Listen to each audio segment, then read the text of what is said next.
I came to my son's wedding as a single mom, but my nameplate said, charity case, so I left. The moment my eyes fell on that cruel little card sitting neatly at my place setting, I felt my stomach twist in a way that no mother should ever have to endure on her son's happiest day. The words were written in elegant, flowing calligraphy, the kind you usually see on wedding invitations or thank you notes. Except this wasn't a note of gratitude, it was a weapon, sharpened to humiliate me in front of people who already looked at me as if I didn't belong. Clara Benson, the charity case. Those words seemed to glow under the reception lights, mocking me with every flicker of the candles around the table. For a split second, I thought maybe my tired eyes were playing tricks, that perhaps the wine glass distorted the letters. But no. The letters were carved with precision. An intentional cruelty masked as sophistication. If you're watching this, subscribe and let me know where you're watching from. This story gets much more intense, and I'd love to hear your thoughts in the comments below. I forced a smile onto my face, though inside I was trembling. My navy blue dress suddenly felt worn and cheap compared to the glittering gowns around me, dresses that seemed stitched out of money itself. The laughter at the head table echoed in my ears, though I wasn't sure if it was directed at me or if my mind was imagining it. All I knew was that I had to leave before my heart broke in front of them. I slipped the tag into my purse and excused myself quietly. Just need some fresh air, I murmured to one of Michael's old college friends sitting nearby, though he barely noticed me. That was fine. I preferred it that way. If people didn't notice me, they couldn't see the storm building inside. As I walked toward the grand double doors of the Sterling estate, I thought about how we had gotten here. This moment didn't appear from thin air. It had been brewing for months, long before that June evening. And if anyone ever wondered why a mother would walk away from her son's wedding, I wanted them to understand the story behind it. 6 months earlier, when Michael first introduced me to his fiancée, Isabella Sterling, I had known in my bones that she didn't think I was worthy of her world. Isabella was breathtakingly beautiful, the kind of woman who could walk into any room and silence it. She carried herself with the grace of someone raised in privilege, and she knew exactly how to remind people of it. When she stepped into my modest living room for the first time, her eyes scanned the hand-me-down furniture, the framed photographs bought from a discount store, and the thin rug covering the worn wooden floor. I saw the way her lips curled slightly before she even spoke. "How quaint," she said, her voice dripping with a sweetness so fake it could have rotted teeth. "It's refreshing to see someone who doesn't chase material things." I smiled, though my throat ached. What was I supposed to say? That I had worked every day of my life since I was 19? That after my husband, Henry, passed away 3 years ago, I had carried myself through storms most people wouldn't survive? That sometimes I skipped meals so my boy could eat when he was younger? No. None of that mattered to her. She didn't care. All she saw was someone who lived below her standard of wealth. Michael, my sweet boy, was glowing that evening. At 42, he had finally found love, or at least what he believed was love. I wanted to protect his happiness, even if it meant swallowing my pride.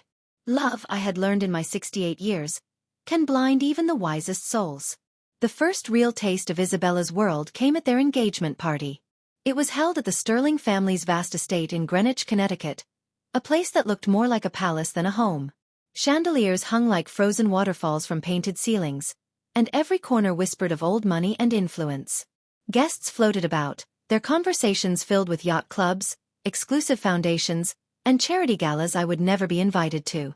Isabella's mother, Margaret Sterling, introduced me around with a smile that didn't reach her eyes. "This is Clara," she told her circle of jeweled friends.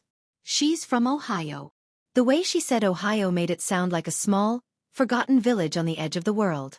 I wanted to laugh, but instead, I nodded, complimented the canapés, and played my part. Conversations stopped whenever I approached, and eyes slid away as if I carried something contagious. But I stayed quiet. Patience was something life had taught me very well. As the months passed, the Sterlings made sure I knew exactly where I stood. Every wedding decision was made without me. My offers to help were brushed off with polite cruelty. When I suggested contributing to the rehearsal dinner, Margaret laughed outright. "Oh, Clara, that's sweet," she cooed. "But we couldn't let you stretch your limited resources. This is going to be quite an expensive event." Limited resources. Her words dug under my skin, but I bit my tongue. If only she knew. If only any of them knew. I was perfectly content to play the role of the struggling widow. It was a role I wore like a cloak, shielding the truth I carried quietly. They didn't need to know about Henry's empire, or the decisions I had been making since his passing. Not yet. Michael tried to involve me where he could. He called often, apologizing whenever I was left out of something. "Mom, I'm sure it was just an oversight," he'd say gently when I mentioned missing the cake tasting or the flower arrangements. "Isabella has been so stressed planning everything." Stressed? Yes. I was sure orchestrating a $200,000 wedding while finding new ways to exclude your fiancé's mother was exhausting work. And yet, through it all, I remained silent. Smiling at their remarks, nodding at their pity, hiding the storms that gathered behind my calm eyes. Because sometimes, silence isn't weakness. Sometimes it's the sharpest weapon of all. That's why on that wedding night, when Isabella branded me with the name Charity Case, I didn't scream or cry. I simply walked away.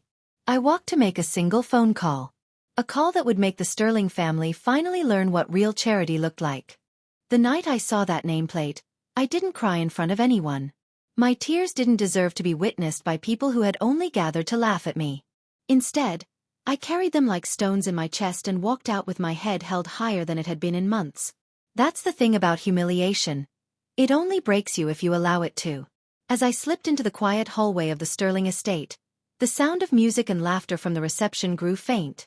The chandeliers above me glittered with wealth, and the marble floor echoed under my shoes. Everything about that house screamed power, but I knew what they didn't. True power rarely announces itself with gold and chandeliers. It waits quietly, like a storm before it strikes. I found a corner in the library, a room lined with leather-bound books that smelled of old paper and dust. It was ironic, really. They thought books on finance and history gave them superiority, but I carried lessons written in harder ink, the kind carved by life itself. I took out my phone. My hands didn't shake. My voice didn't falter. "Robert," I said when he answered. "It's Clara. I need you to do it. Tonight." There was a pause on the other end. Robert Hayes had been my lawyer for nearly 15 years, long before Henry passed away and left me with everything he had built. "Clara," Robert said slowly, "are you sure? Once we pull those strings, there's no turning back. The ripple will be—" "I know," I interrupted. My voice was steady, almost too steady. "Do it. All of it." I ended the call and sat back in the leather chair, staring at the shelves of books. My reflection stared back faintly in the glass covering the cabinets. I didn't see a poor widow. I didn't see the woman they mocked. I saw Henry's partner. I saw the woman who had sat beside him for 35 years, learning, watching, building with him.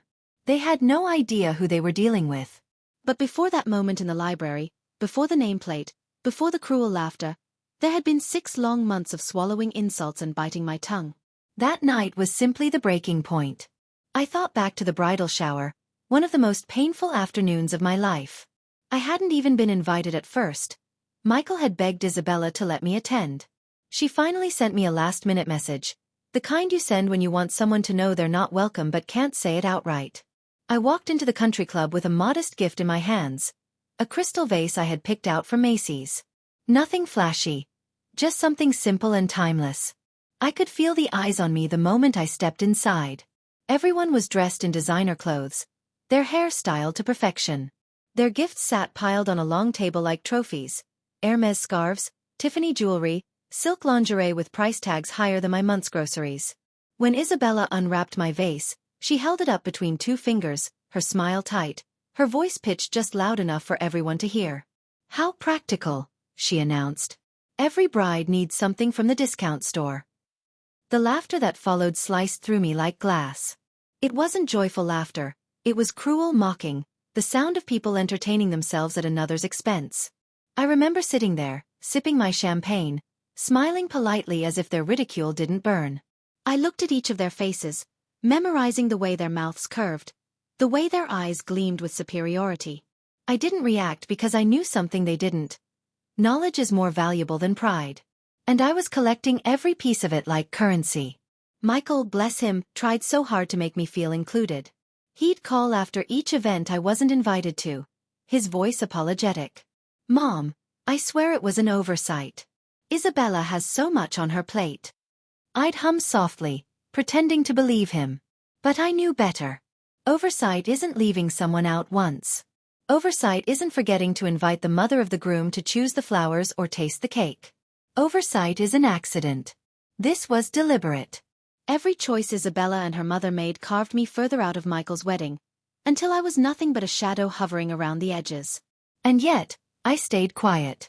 Not because I was weak, but because patience, I've learned, can be the sharpest weapon of all. By the time the wedding day arrived, the humiliation had become routine. I told myself I wouldn't let it get to me. I dressed carefully that morning, choosing a navy blue dress from Nordstrom Rack. It wasn't designer, but it was tasteful. I even smiled as I pinned my hair back, telling myself I just wanted to see my son's happiness. That was enough.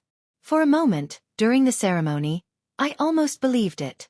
The sky was clear, the air gentle, and when Michael stood at the altar, looking at Isabella in her $15,000 gown, his face glowed with love. My chest swelled with pride, and for a fleeting second, I thought maybe I had been wrong about her. Maybe love had softened her edges. Maybe she wasn't as cruel as I believed. Then, during the exchange of rings, Isabella looked up at me. Her eyes caught mine, and the smile that played on her lips was colder than ice. In that single glance I knew. I had been right all along. And later at the reception, when I saw that nameplate calling me the charity case, it wasn't shock I felt. It was confirmation. Proof of what I had known all along, that to her and to her family, I would always be the outsider.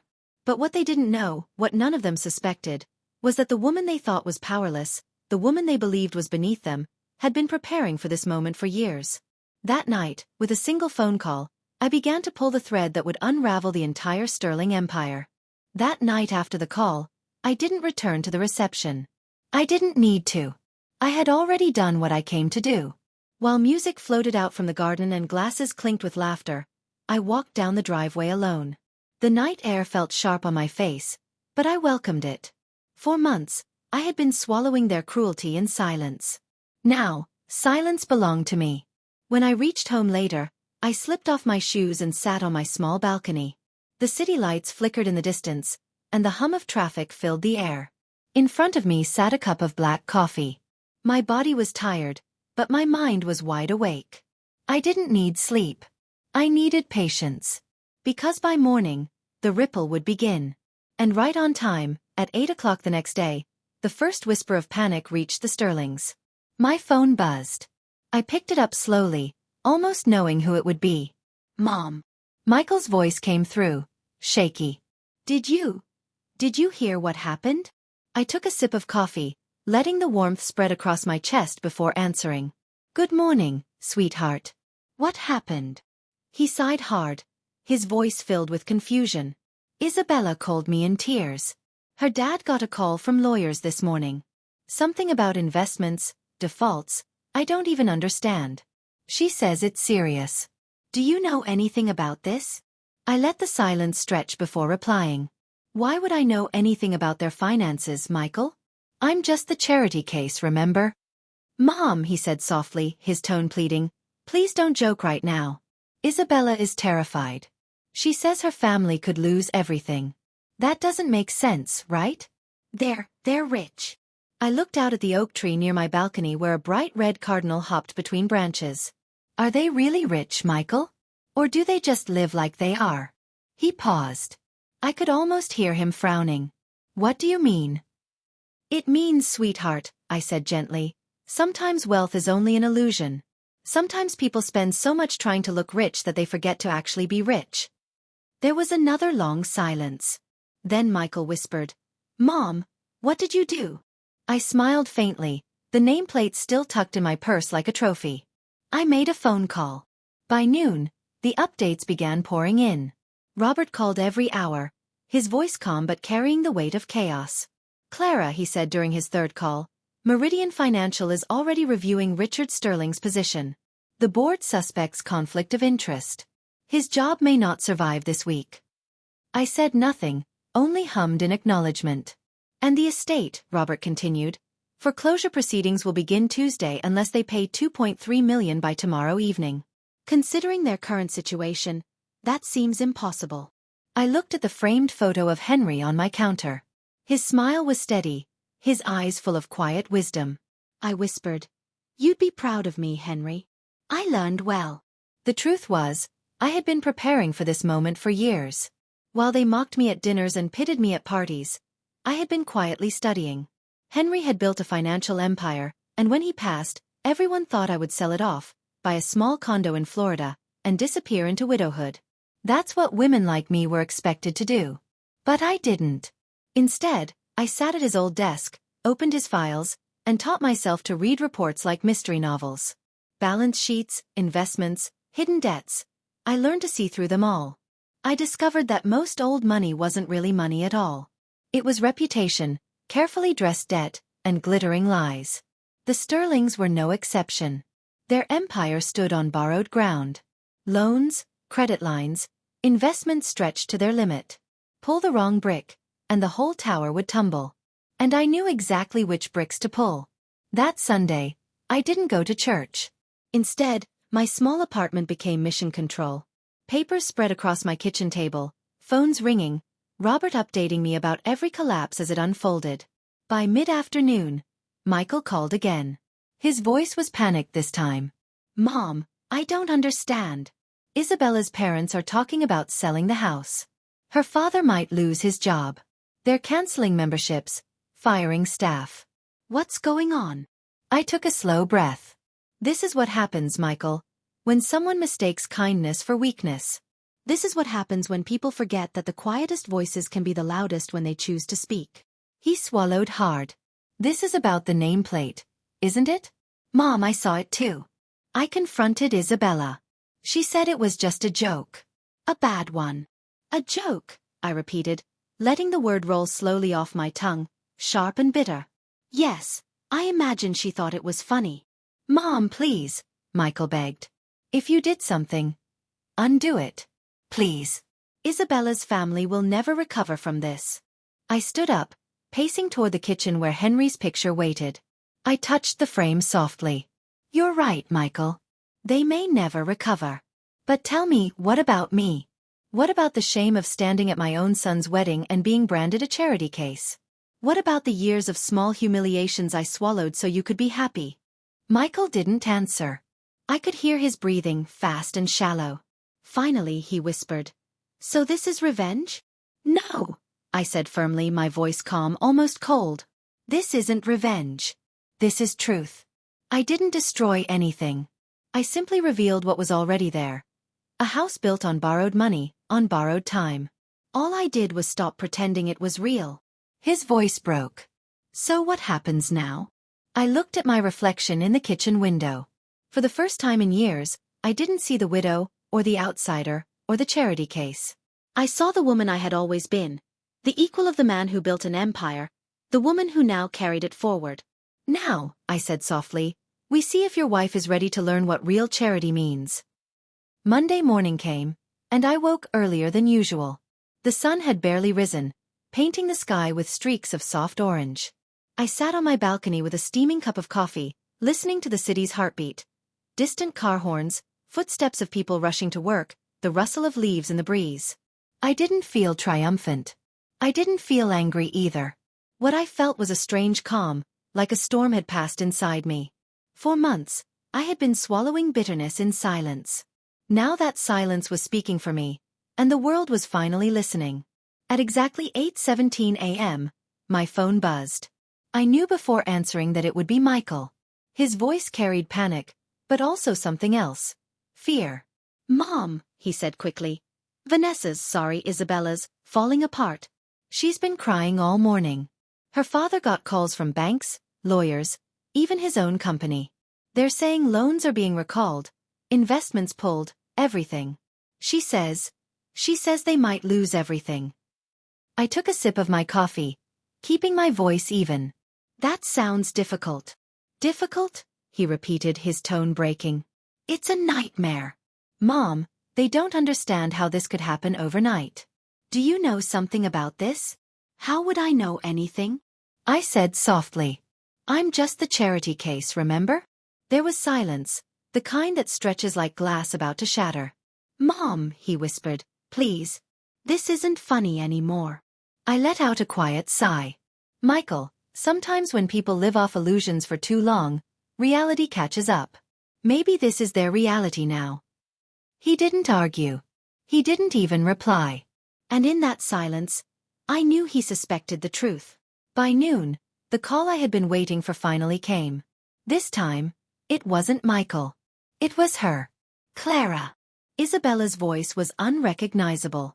Gone was the confident, mocking tone she always carried. Instead, it was cracked, small, stripped of its usual armor. I need to talk to you. Please. I didn't rush to answer. I let her desperation hang in the air for a moment before I spoke. Of course, dear. I always have time for family. Could we meet? Maybe for coffee? Her words stumbled over themselves. She wasn't used to asking for anything. She was used to demanding. Yes, I said sweetly. Marlowe's Diner on 5th Street. 1 o'clock. I assume you know where it is. There was hesitation. I almost smiled imagining her trying to picture a diner so far from her polished world of champagne brunches and country clubs. I'll find it, she finally whispered. When I arrived at the diner later, the place smelled of coffee and fried bacon. The booths were old, their vinyl cracked in places, but it was warm and alive, filled with the chatter of working people grabbing lunch before heading back to their shifts. I had chosen it on purpose. It was the opposite of her world. She walked in right at 1 o'clock. For a moment, I didn't recognize her. Her perfect hair was messy, her eyes swollen and rimmed red from crying. The woman who once floated into rooms like she owned them now looked like she was drowning. She spotted me and walked quickly, almost stumbling, before sliding into the booth across from me. Thank you, she whispered, her hands shaking as she picked up the laminated menu. I don't even know what to order. The meatloaf special is good, I said calmly. Very affordable. I imagine that matters to you now. She flinched at the word affordable. It struck her like a slap, but she nodded, pressing her lips together. When the waitress came, she barely managed to place her order. She couldn't even look the woman in the eye. Once we were alone again, I leaned back and folded my hands. So, I said softly, what can I do for you, Isabella? She drew in a shaky breath. My family. We're collapsing. My father says he could lose his job. We might lose the house. I don't understand how it all happened so fast. These things don't happen fast, I replied. They build up slowly, like water behind a dam. And then one day, something cracks, and it all comes rushing down. Her eyes welled with tears. Can you help us? The words came out broken, as if they hurt her to say. I stirred sugar into my coffee slowly, letting her squirm. Help you? I'm just the charity case. What could I possibly do for you? Her face crumpled. I was wrong to write that, she blurted, her voice trembling. I was angry. And cruel. I shouldn't have done it. I'm sorry. I studied her carefully. She looked smaller than I had ever seen her, almost childlike in her desperation. But I wasn't about to let her apology wash everything away.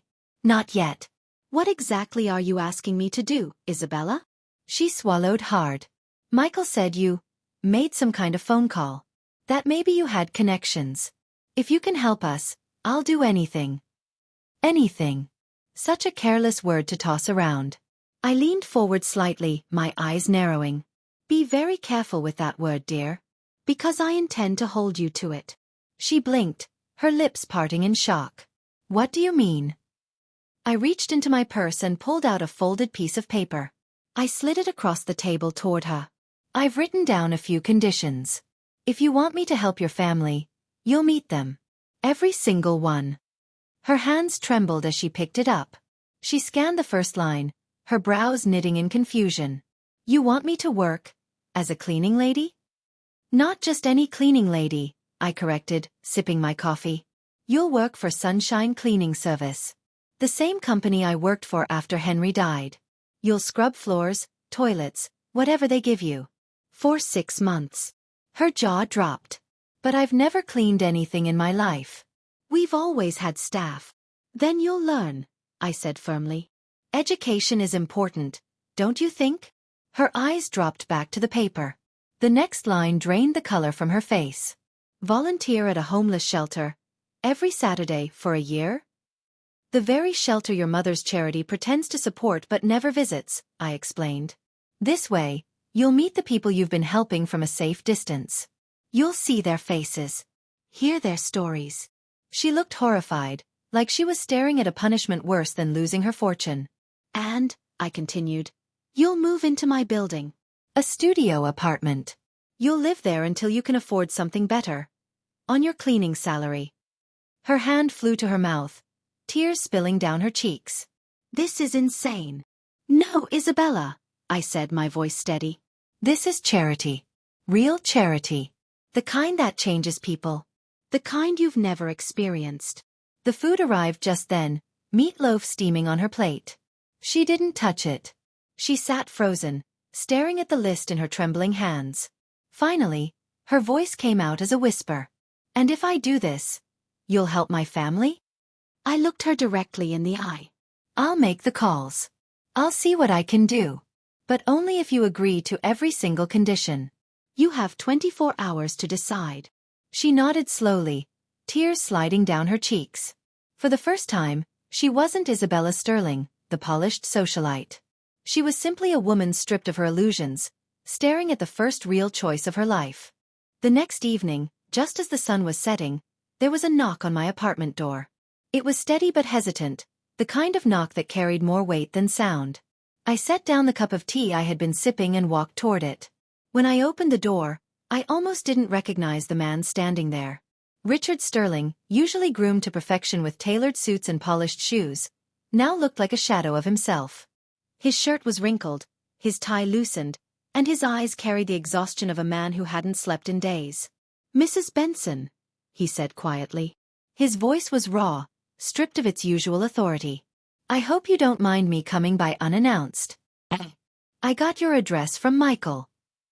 I studied him for a moment, then stepped aside. Of course. Come in. He walked into my small apartment and looked around. I saw the way his eyes lingered on the thrift store furniture, the modest curtains, the old carpet. This was a man used to marble floors and crystal chandeliers, and yet here he was, standing in my little world with desperation written all over him. Can I offer you coffee? I asked. It isn't the imported kind you're used to, but it's strong. That would be fine, he said, lowering himself into one of my dining chairs. His tall frame seemed out of place among the small furniture, like a man who had wandered into a life he couldn't understand. As I poured coffee into 2 chipped mugs, I could hear him clearing his throat again and again, as if searching for the right words. When I set the cup in front of him, he finally spoke.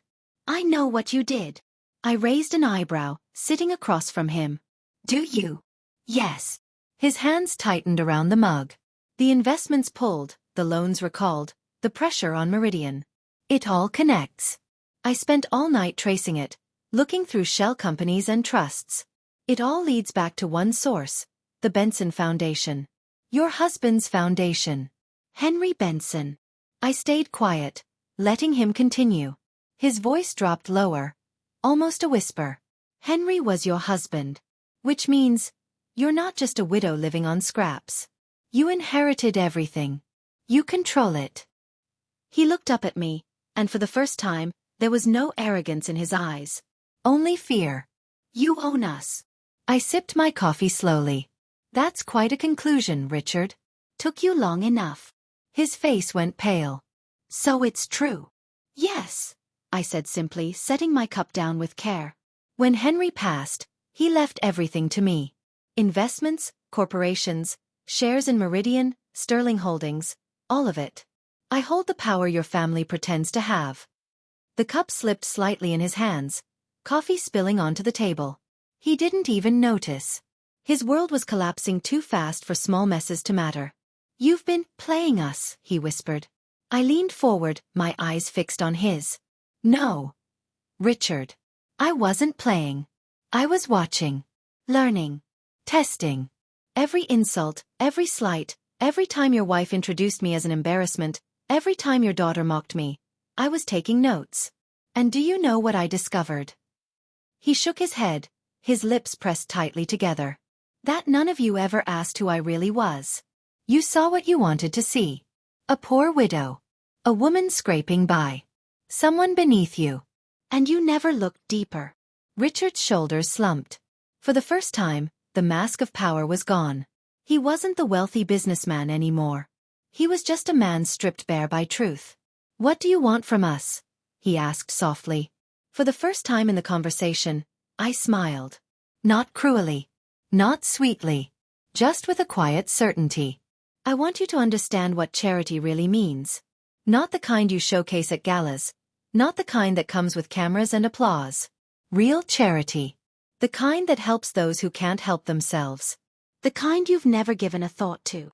I stood up and walked to my purse. From it, I pulled the folded paper I had given Isabella earlier. I placed it gently in front of him. "Your daughter has until tomorrow to accept these conditions. I suggest you encourage her to make the right choice."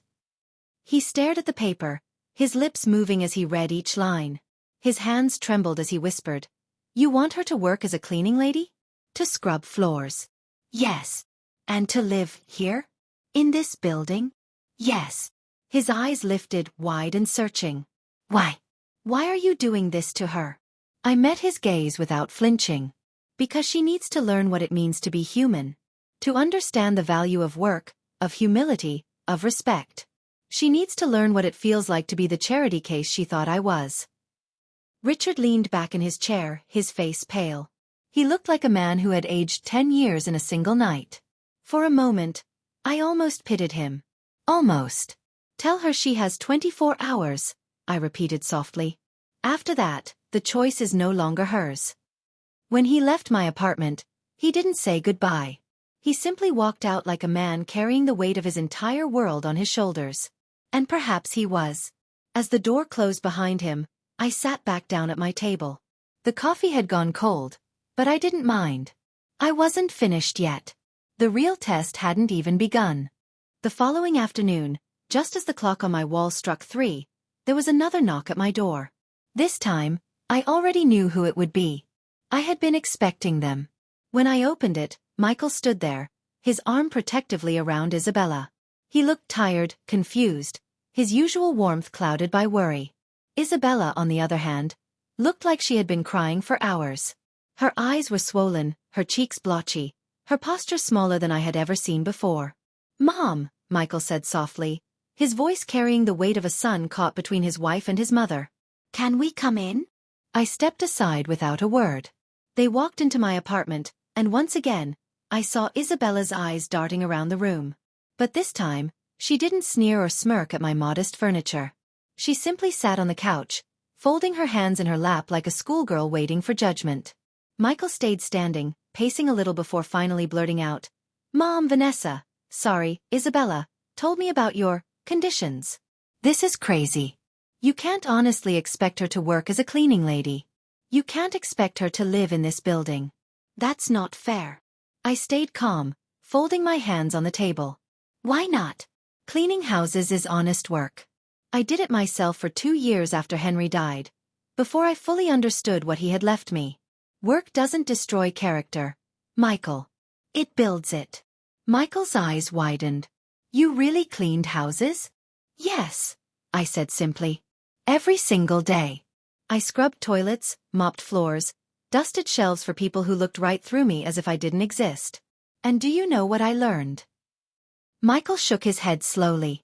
"I learned that how people treat you when they think you're beneath them says everything about who they are. It taught me humility, strength, and patience. And now it's Isabella's turn to learn." For the first time since entering, Isabella lifted her head. Her voice was shaky, but there was a determination hidden beneath it. "I accept." Michael turned to her, his face filled with shock. "What?" "Isabella, no. You don't have to do this.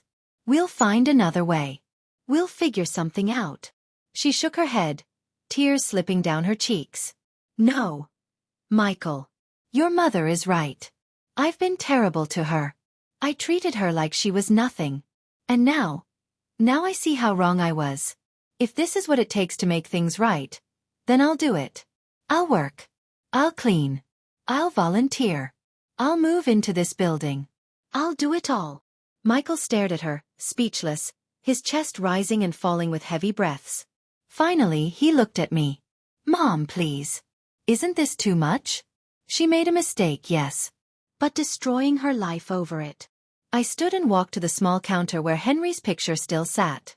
My fingers brushed over the frame as I turned to face my son. Michael, this isn't punishment. It's education.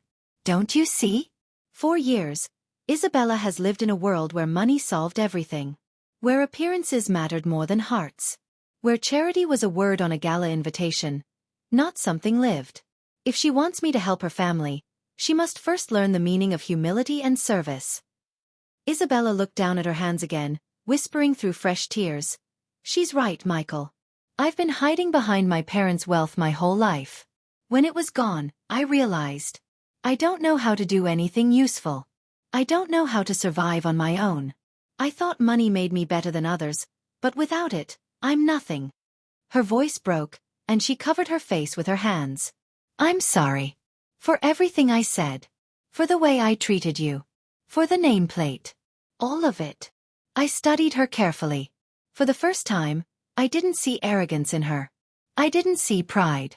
I saw a young woman stripped of every illusion, finally facing herself. This isn't about me, Isabella, I said softly. This is about you. You can't buy respect. You earn it. And you can't buy compassion. You live it. Michael sat heavily on the couch beside her, burying his face in his hands. This is too much, he muttered. It's not, I said firmly. It's just enough. The room went silent, broken only by the faint hum of the old fridge in my kitchen. Isabella finally lifted her head, her eyes wet but steady. I'll do it, she said again, her voice stronger this time. Not because I want your help, Clara, but because I want to change. I don't want to be the person I was. I don't want to be someone who laughs at others' pain or mocks someone's life. I want to be better. I let the silence linger before nodding slowly. Then we'll begin. Tomorrow morning, you'll report to Sunshine Cleaning Service. Mrs. Patterson will be expecting you. She'll give you your uniform and your assignments. You'll follow her instructions, no matter how difficult. Isabella swallowed hard, but nodded. And every Saturday, I continued, you'll serve meals and scrub floors at the homeless shelter on Grant Avenue. You'll show up on time. No excuses. Again she nodded, though her lip trembled. And you'll move into my building, I finished. I'll arrange for a studio apartment. Small, yes. Humble, yes. But it will be yours. Paid for by you. On your cleaning salary. Her eyes welled again, but she whispered, Okay. Michael turned to me. His eyes filled with disbelief. Mom, how can you promise her family will be okay if she does this? How can you guarantee her father keeps his job, or their house isn't lost? I walked to my desk drawer and pulled out a thick folder. I set it on the table and opened it, spreading papers across the surface. Ownership documents. Bank statements. Investment portfolios. Because Michael, I said calmly, I own the companies involved. All of them. Henry built an empire, and when he died, he left it to me. I've held it quietly, waiting for the right time. And now that time has come. Michael's eyes widened as he scanned the numbers, his jaw slack with shock. Mom, this is billions. Isabella stared at the papers like they were written in another language. Her hands trembled as she whispered, You could have stopped this at any time. Of course, I said. But then how would you have learned? How would you have grown? Sometimes the harshest lessons are the ones that save us. The room fell into silence again, but this time, it wasn't heavy. It was full of something new. Change. Possibility. And for the first time, I saw hope in Isabella's eyes.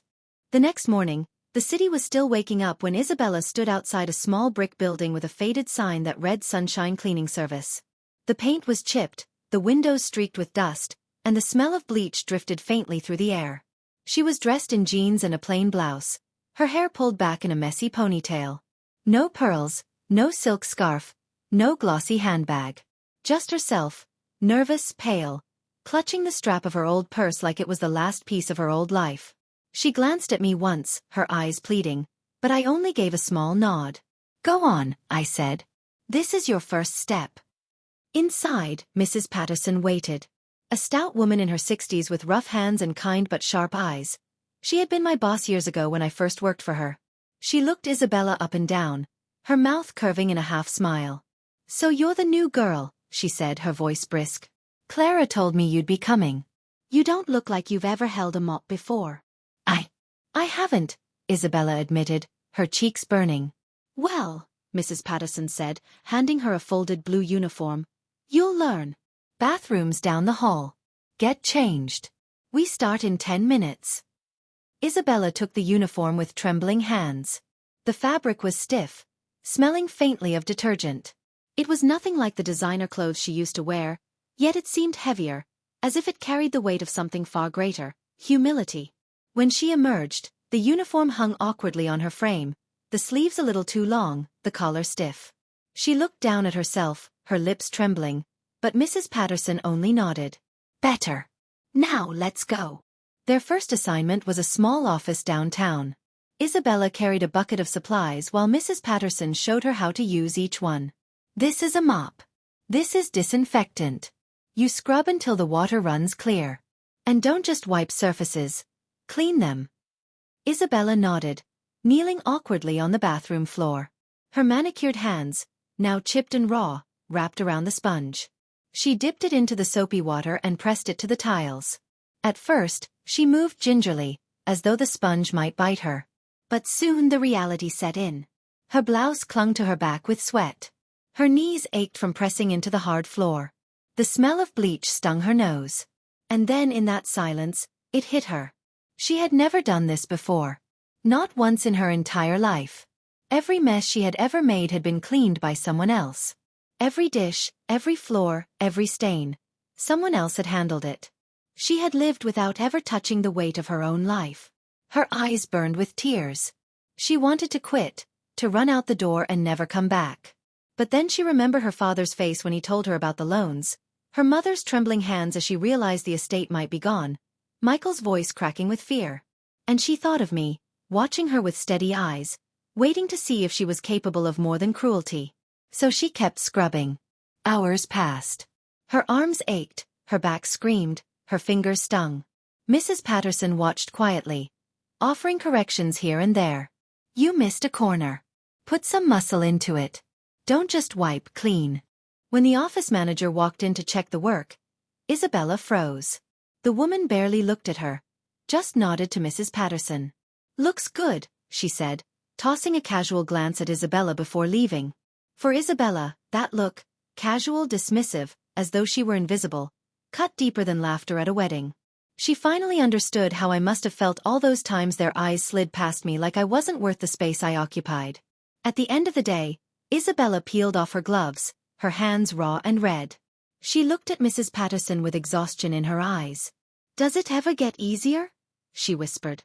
Mrs. Patterson studied her for a moment, then smiled faintly. "The work doesn't get easier.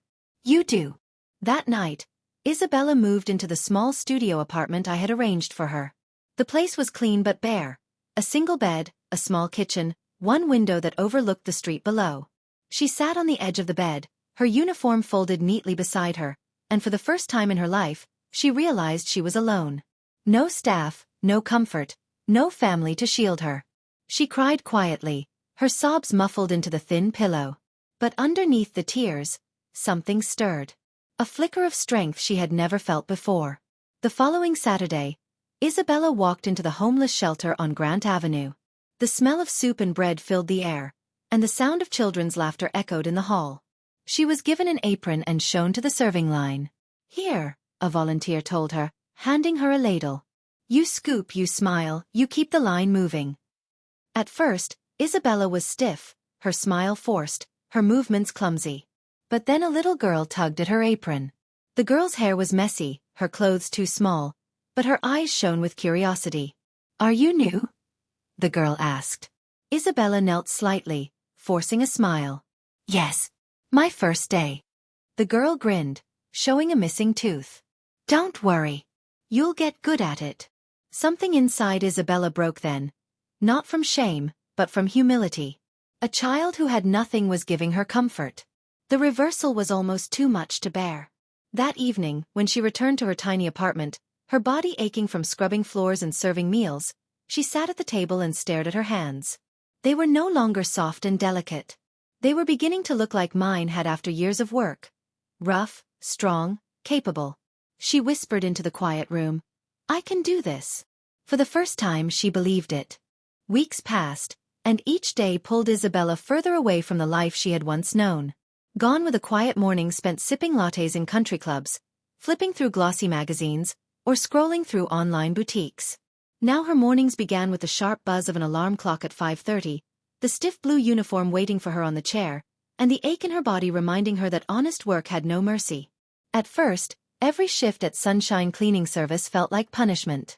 The heavy mop buckets, the strong smell of bleach, the stubborn stains that clung to surfaces no matter how hard she scrubbed, it all drained her. By the time she came home at night, her back was sore, her knees bruised, and her nails chipped beyond recognition. But slowly something changed. One afternoon, as she was wiping down the desks in an office building, Mrs. Patterson walked over and tilted her head. "Not bad," she said, running a finger along the desk. "No dust. You're learning." The words were simple, but Isabella felt a strange warmth spread through her chest. She hadn't realized how long it had been since someone praised her for actual effort, not for wearing the right dress or showing up at the right event. It was different. It was real. Still, the hardest lessons came at the shelter. Every Saturday, she walked through the doors with dread, afraid of what she would face. The first time she cleaned toilets there, she almost gagged, the stench clinging to her hair even after 3 showers. But when she came out, wiping her face, a tired young mother approached her. "Thank you," the woman said softly. Her child clung to her side, no more than 5 years old. "We don't have much, but this place, it's everything for us. And people like you make it possible." Isabella didn't know what to say. She wanted to tell the woman that she wasn't kind, that she was there because she had no choice. But instead, she nodded, her throat tight with emotion. It was a turning point. Week after week, she returned, and the people at the shelter began to know her name. "Isabella's on soup duty today," someone would say. Or, "She's helping with the kids' reading corner." And every time, she would feel a strange mixture of pride and shame. Pride that she was needed, shame that it had taken losing everything to understand the value of giving. One Saturday, a little girl named Maria tugged at her apron, just as she had on the first day. "Can you help me with my homework?" the child asked, holding out a wrinkled notebook. Isabella hesitated, then sat down with her. The math problems were simple, but Maria struggled. Isabella guided her gently, and when the girl finally solved a problem on her own, she beamed. "You're smart," Isabella said, smiling despite herself. "So are you," Maria replied. The words hit her harder than she expected. For years, Isabella had believed her worth came from her family name, from her beauty, from the money she had at her fingertips. But here, in a noisy shelter with peeling paint and the smell of soup in the air, a child reminded her that she had value simply because she was willing to try. At night, in her small apartment, she often sat by the window, looking out at the city lights. Her hands were rough now, her shoulders stronger, her nails plain and bare. She missed the comfort of her old life, yes, but she couldn't deny the strange sense of peace she felt. For the first time, her days had meaning beyond appearances. One evening, Michael visited her. He sat on the edge of her small bed, looking around at the plain walls and second-hand furniture. "I can't believe you're living here," he said softly. "I can," she replied. She folded her uniform neatly, placing it on the chair. "It's small but it's mine. And for once, I feel like I've earned it." Michael looked at her carefully. "You've changed." Isabella laughed bitterly. "You mean I've fallen?" "No," he said firmly. "I mean you're stronger. I've never seen you like this. You're not pretending anymore." She blinked back tears. "Do you think your mother sees it?"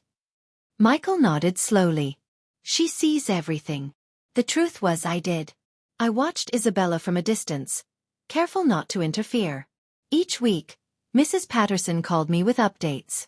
"She's learning," she'd say. "Clumsy still, but she works hard. And she doesn't complain anymore." At the shelter, word of Isabella's dedication spread quickly. The director even pulled me aside one day. "Your daughter-in-law is surprising us," she said. "She doesn't shy away from the hard work." She gets her hands dirty. The kids love her. I nodded, but I didn't reveal the satisfaction I felt. This was what I had wanted all along. Not revenge, not ruin, but transformation. Still, the road was not easy for Isabella. There were nights she broke down, her sobs muffled into her pillow as she asked herself if she could really keep going. But each morning she rose again, pulling on the stiff uniform, tying her hair back, and stepping into the world with one thought: I will not give up. It was in those moments of quiet determination that I began to believe she might truly change. 6 months had passed since Isabella first stepped into that blue uniform. 6 months of aching muscles, raw hands, and sleepless nights. 6 months of waking up in a studio apartment with no staff, no silk sheets, and no one to shield her from the weight of life. And yet she had changed. One Friday afternoon, I walked into the lobby of Meridian Financial for a board meeting. As I stepped across the polished marble floors, I saw her kneeling with a scrub brush in her hand, wiping a streak off the tiles with steady focus. Her hair was tied back, her uniform stained with sweat, and her hands bore the marks of labor. But when she looked up at me, I didn't see the spoiled, mocking girl I had once met. I saw a woman who had earned something deeper than wealth. Pride. Mrs. Benson, she said breathlessly, sitting back on her heels. I didn't expect to see you here. I had a meeting upstairs, I said, setting my purse on the counter. Thought I'd check on how you're adjusting. Her lips curled into the faintest smile. It's hard work, but I'm learning things I never knew about myself. Did you know I'm actually good with my hands? Mrs. Patterson says I have a natural talent for detail work. I tilted my head, studying her. I'm not surprised. You always had an eye for perfection. You just never applied it to anything meaningful before. Her cheeks flushed at the words, but she didn't argue. I asked gently, and the shelter? How is it going? For the first time since I'd known her, Isabella's face lit up. It's amazing, she said, her eyes bright. There's this little girl, Maria. She comes in with her mom every Saturday. She's been teaching me Spanish, and I help her with her homework. I never thought I'd look forward to Saturdays, but now, I do. I feel like I matter there. Like I'm actually useful. Her words carried a sincerity I had never heard before. She wasn't speaking from pride or image. She was speaking from the heart. And the apartment? I asked softly. She smiled faintly. Small but comfortable. I'll be sorry to leave it, honestly. It's the first place I've ever had that felt truly mine. She hesitated, her voice growing quiet. That is, if you're really going to keep your promise. I studied her carefully. She wasn't the same woman who had sneered at my Macy's vase or laughed at the thought of Ohio. She was different. Oh, Isabella, I said, reaching into my purse. I keep all my promises. I pulled out a sealed envelope and placed it in her hand. Her fingers trembled as she opened it. Inside was a letter on Meridian Financial letterhead. She gasped as she read aloud, Senior Vice President of Acquisitions. Richard Sterling. Her hands shook. My father. He's being promoted? I nodded. The announcement was made this morning. His salary will increase significantly. His reputation will be restored. No one will dare question him again. Her lips trembled. But how? I smiled faintly. I told you before. I own the company. Tears spilled down her cheeks, leaving streaks through the dust on her face. And the house, she whispered. Being transferred into a family trust, I replied. It will never be at risk again. Consider it my wedding gift to you and Michael. Her sobs grew louder, her shoulders shaking. Why? She cried. After everything I did to you, after the way I treated you, why would you still help me? I leaned down and lifted her chin gently. For the first time she looked me in the eyes, not with arrogance, not with fear, but with humility. Because you passed the real test, I said softly. Not the one where you failed me at the wedding. The one where you chose to change instead of making excuses. You fell, Isabella. But you didn't stay down. You got back up. And that's what matters. She clutched the letter to her chest, tears streaming freely now. I don't deserve this. No, I said firmly. You don't. Not yet. But you will. And I believe in the woman you're becoming. She collapsed into sobs, her voice breaking. Thank you. Thank you for not giving up on me. I helped her to her feet. And for the first time, we stood eye to eye as equals. The charity case, she said through tears, turned out to be the one offering charity all along. That's how charity is supposed to work, I replied gently. Those who have the most give to those who need it most. And sometimes, the greatest charity we can offer is a second chance. As I walked toward the elevator, I looked back at her one last time. She stood in her blue uniform, clutching the letter, her face wet with tears but glowing with something new. Hope. Purpose. And in that moment, I knew she had truly begun to change. 6 months later, the woman who once mocked me at her wedding stood in a small kitchen, wearing an apron dusted with flour. Isabella had invited me to dinner at her apartment, the same studio where she had spent nights crying into a thin pillow, the same place where she had slowly rebuilt herself from the ground up. When I knocked, she opened the door with a nervous smile. "Come in, Clara," she said softly. Her voice no longer carried the arrogance of old money. It was warm, careful, almost shy. The apartment smelled of roasted chicken and herbs. The table was set with mismatched plates and simple glasses, nothing expensive, but arranged with care. Isabella wiped her hands on the apron and laughed nervously. "It probably won't taste very good. It's the first real meal I've ever cooked. But I wanted you to be the first to try." I stepped inside and looked around. The walls were decorated now, not with designer art, but with little drawings Maria from the shelter had made for her. A bookshelf in the corner held second-hand novels she had been reading at night. A plant sat on the windowsill, its leaves stretching toward the light. It wasn't glamorous, but it was alive. She led me to the table, fumbling with the plates. "I'm still not used to doing all this myself," she admitted. "But I like it. I feel like I've built something that's really mine." As we sat down, she hesitated before speaking again. "I need to tell you something, Clara. These last months, they were the hardest of my life. I've scrubbed toilets, mopped floors, served strangers, lived without comfort. And yet, I've never felt more human. I've never felt more real." Her eyes glistened as she continued. "I used to think charity was about writing checks, attending galas, showing the world how generous we looked. But now I understand. It's about showing up. It's about humility, about rolling up your sleeves and helping when no one is watching." I nodded, my chest tightening with quiet pride. She reached across the table, her hands still rough from work. "I can never erase what I did to you. The nameplate, the laughter, the way I dismissed you. I carry that shame every day. But you gave me something I didn't deserve. A chance to change. And I want you to know, I will spend the rest of my life honoring that gift." For a long moment, I didn't speak. I let her words hang in the air, heavy and sincere. Then finally I smiled. "You've learned the lesson, Isabella. Wealth isn't about dollars in the bank or names on buildings. True wealth is measured in kindness, humility, and the lives we touch along the way." Tears slid down her cheeks as she whispered, "Thank you for teaching me." Dinner was simple but good. The chicken was a little dry, the vegetables slightly overcooked, but I ate every bite with gratitude. Because what mattered wasn't the food. It was the effort. It was the heart. Afterward, as I stood to leave, Isabella stopped me at the door. Her eyes held no trace of the woman who once sneered at my Macy's vase. Instead, they shone with a quiet strength I hadn't thought possible. "Clara," she said softly, "you're not the charity case. You never were. You were the teacher. And I was the one in need of charity all along." I reached out and touched her cheek gently. "And now, you're ready to give it to others. That's the lesson, Isabella. That's the legacy Henry left me, and the one I've passed on to you." As I walked down the hallway toward the elevator, I glanced back through the open door. Isabella was clearing the table, humming softly, her apron dusted with flour. She looked peaceful, whole.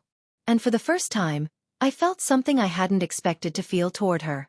Respect. That night, as I sat on my balcony with a cup of tea, I thought about everything that had happened. About the cruel laughter at the wedding, the humiliation of the nameplate, the phone call that had unraveled an empire, and the months of transformation that had followed. Life has a strange way of turning pain into lessons, if we're willing to listen. The moral was clear. Revenge might satisfy for a moment, but true justice comes from change. From giving someone the chance to grow, to face themselves, to rebuild from ashes into something stronger. Sometimes the greatest charity we can offer isn't money, or gifts, or even forgiveness. It's the opportunity to discover who we can become when everything else is stripped away. At my son's wedding, they tried to reduce me to a single word, charity case.